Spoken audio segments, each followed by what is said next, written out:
Welcome to Mr. Fisher Flips' third grade math. So, my first question for you. How many vampires does it take to put in a light bulb? Think about it. Give up? The answer is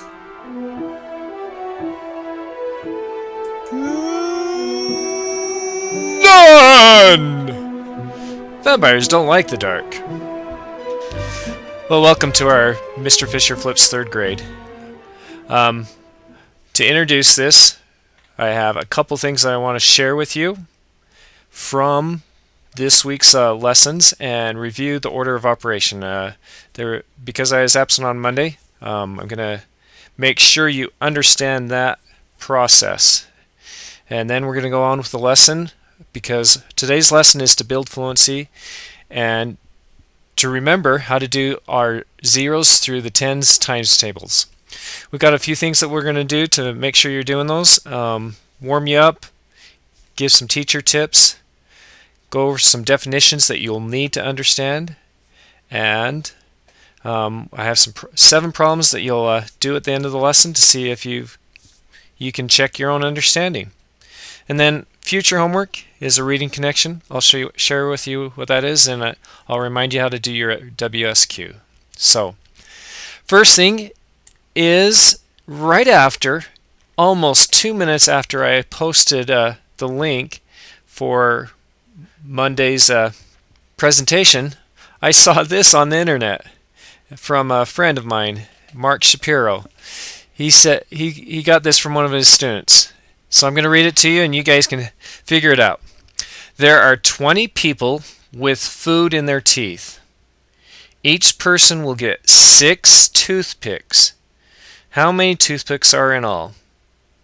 See if you can figure out that problem. It goes right along with what we were doing on for Wednesday's homework. So hopefully you're able to figure out how to do multiples of 10. Order of operation. Now, if you recall, I tried to share with you how to do this, and we had a crazy day on Tuesday, but if you see a multiplication or a divide, do those first, unless you see these parentheses. You see that parenthesis? It's between the 9 minus 3, or it's surrounding 9 minus 3. Then the multiplication comes along and goes right there. Make it a little bit smaller so it can fit. So we have 9 minus 3. We do parentheses first, and then multiplication and division second, and then adding and subtracting third. That's the order of operations. So let's do a couple of these together. Let's do 9 minus 3 is 6. 9 minus 3 is 6. Now we take 6 times 6, and 6 times 6 is 36. Now if we had started out doing multiplication first, 3 times 6, 9 minus 3 times 6, we wouldn't have been able to do it correctly. Now let's make sure we do this right. Parentheses first, then whatever's inside the parentheses. And if there are no parentheses, then we go with multiplication or division. So let's try this one. What do we do first? 8 minus 1 is 7. 6 times 7 is 42. If we had 5 plus 4 times 2, what would you do first? If you notice, I would do the times first. 4 times 2 is 8. And you bring that 8 down here. Then you add 8 plus 5 equals 13. So that's a review of the order of operations. Now, building fluency with the zeros, 1s, 2s, 3s, 4s, 5s, 6s, 7s, 8s, 9s, and 10s. But make sure you're doing multiplication and division as you do this. Some of you might think this is play, play, play, but this isn't math, right? Or is it? Playing with numbers helps you remember how to do your multiplications and your divisions. So, play. Play, play, play. You have my permission to play when you learn your multiplication tables. Let's get warmed up. Keisha bought a package of pencils. She can place the pencils into equal groups of 2, 3, or 4. How many pencils could be in a package? Well, I want you to think about this. And if we go by twos, what do we have? We have 2, 4, 6, what's next? 8, 10, 12. Let's go 2 more, 14 and 16. Well, those are all the multiples of 2. Okay, let's go 3. 3 times 2 is 6. 3 times 3 is 9. 3 times 4 is 12. And 3 times 5 is 15. Let's go one more, 18. We're going to see if we can line up these problems. Let's do 4s now. 4 times 2 is 8. 4 times 3 is 12. 4 times 4 is 16. 20, and let's go one more, 24. We want to figure out how many pencils could be in a package. 2, 3, 4. That doesn't work. Is there a 4 here and a 4 here? But there's no 4 in here. See how I'm trying to find a pattern here? There's a 6 here and a 6 here, but there's no 6 over here. There's an 8 here and an 8 here, but no 8 here. A 10 here, a 9 here. There's a 12 here. Oh, and I see a 12 here. The pencils could be in 12s. Oh, look. I think the package is 12. What do you think? Could it be another number? If you kept on going, could you find another number that matched in all 3 columns? I want to get to this part. And for those that have been listening, we've been having trouble with Flash working. And it's the same thing at home. So I'm not going to be able to show you iTools efficiently, but if you do get on, you can check and see if you can find the products of 5s or the products of 2s, the products of 9s, and you can compare. Well, I went ahead and took some pictures of this nice program that uses Flash. Well, as you notice, it doesn't work too well. Oh, it worked. So it's changing. There's all the 6s changing. Now I'm going to change the page, and it's going to show me all the 6s have changed. I went ahead and knew that the Flash won't work, and I took some pictures. So I'm going to let you see some of the patterns that I took using this nifty tool. First pattern, which pattern do you think it is? That's correct. It's 2s. Everything's by 2s. If you look at this first row across, you see it's 2, 4, 6, 8, 10. It's changing by 2s. Now look at this page. What's this pattern? 3, 6, 9. So it's going by 3s. I was thinking, what if we combined the 2s and the 3s? Just like we did in the anytime problem. What if we took the greens and the reds, and what would we get? Would we get some that combined, that were the same in both places? You betcha.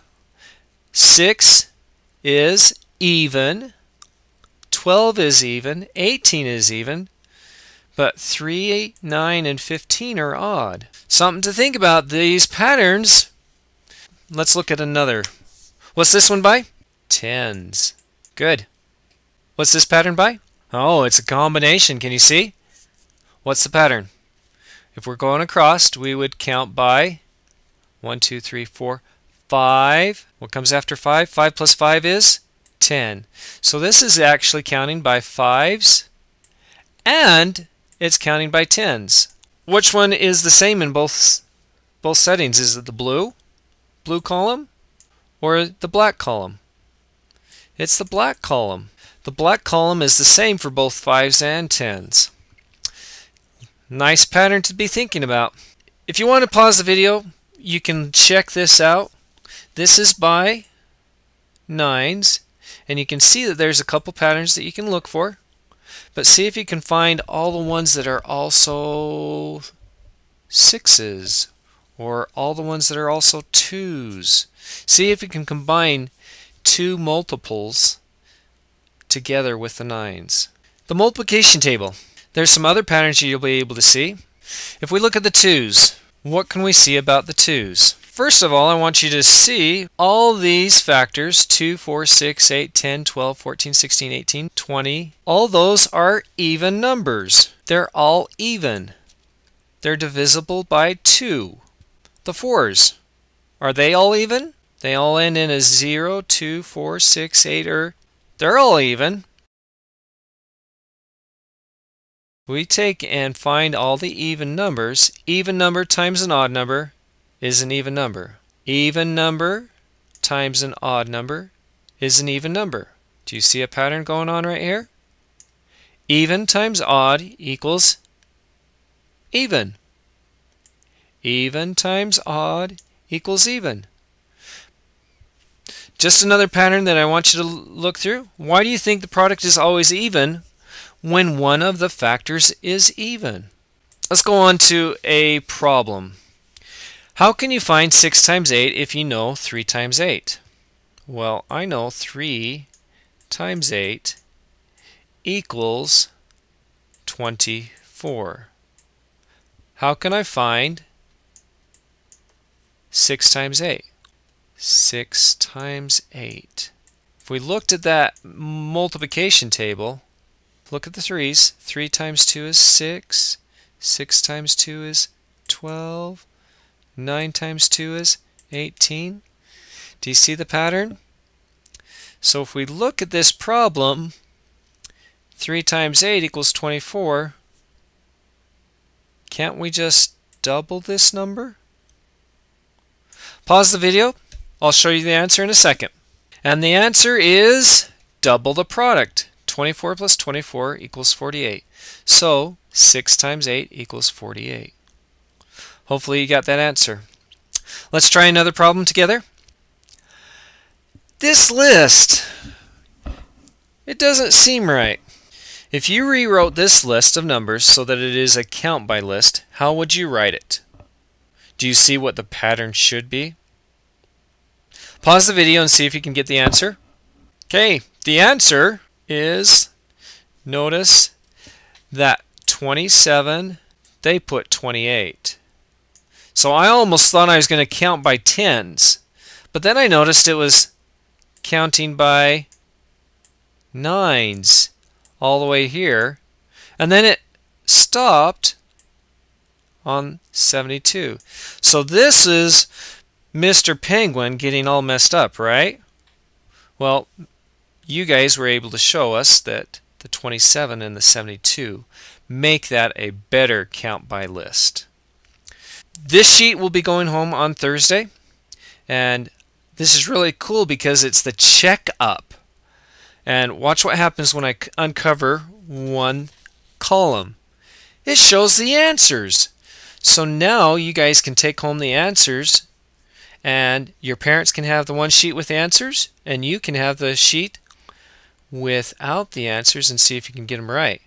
There's the multiplication sheet, and these are all multiplications. There's also a division. All those that think they can't do division, raise your hand. Guess what?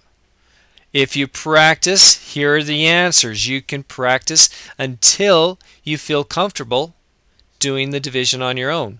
A couple of definitions I need to go over. Equal add-ins. What operation uses an add-in? Now, order of operation, there's 4 operations. There's plus, minus, times, and a divide. I can't type that. Well, if you notice, there it is. Add-ins means to add. Exactly. Equal add-ins. What does an equal add-in mean? Well, equal means the same as, right? So when you have equal add-ins, it means to have 2 add-ins that are the same. So if I write 10 plus 10. Those are two equal addends. And what's the answer? 10 plus 10 equals 20. So when you add two addends together, equal addends, you'd get the number doubled, right? Another definition I want to go over. It is not possible for the divisor to be 0. Up here, this is the correct way to write a division problem. 0 divided by 9 does equal 0. 0 divided by 6 equals 0. But you cannot write it this way. 9 divided by 0, you can't get an answer. It's not meaningful. 6 divided by 0, you can't write it. If you don't trust me, try it on a calculator. Type in 9 divided by 0 and see what your answer is. And tell me what you find out. Here are the 7 problems. Pause the video and see if you can check your understanding. There's 1, 2, 3, 4, 5. 6 is a thinking problem, and so is 7. So pause the video and see if you can get some of these answers.